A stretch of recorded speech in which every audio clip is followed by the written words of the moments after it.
Hey everyone, welcome back to my channel. कैसे हो दोस्तों? आशा करती हूँ आप लोग ठीक हो। जहाँ भी हो, मैं भी बहुत अच्छी हूँ।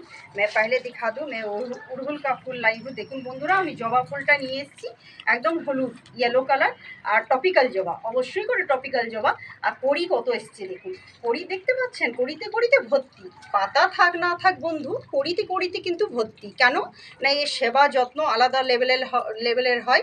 এটাতে আপনারা জানেন কতটা ফ্যাঙ্গাস লাগে, কতটা কীটাণু লাগে এটার মধ্যে, এই গাছের মধ্যে, জবা গাছের মধ্যে। তো অবশ্যই করে এটার জন্য নিম অয়েল স্প্রেটা করে দেবেন আপনারা।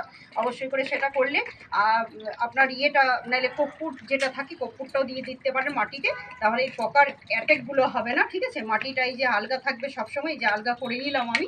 এটাতে আমি এখন কি করব, ফুল আসছে, আমি গোবর দিয়ে এমনিতেই বসাই, তবু আমি দেখুন 2 মুঠো গোবর সার ধারে ধারে দিয়ে দেবো।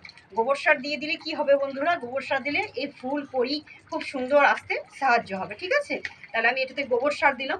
যারা আপনারা কেমিক্যাল দিতে চাইছেন না, অবশ্যই করে গোবর সারটা দেবেন বেশি করে জবা গাছে। ঠিক আছে, আর স্প্রে তো বলেই দিলাম যে স্প্রে কী করবেন। তাহলে কীরকম হয়েছে আমার গাছের ভিডিওটা, এই টপিক্যাল জবাটা, আর কত কড়ি কত ব্রাঞ্চে হয়ে আছে দেখতেই পাচ্ছেন। ফুলগুলো কত সুন্দর বড় বড়, কি সুন্দর কালার।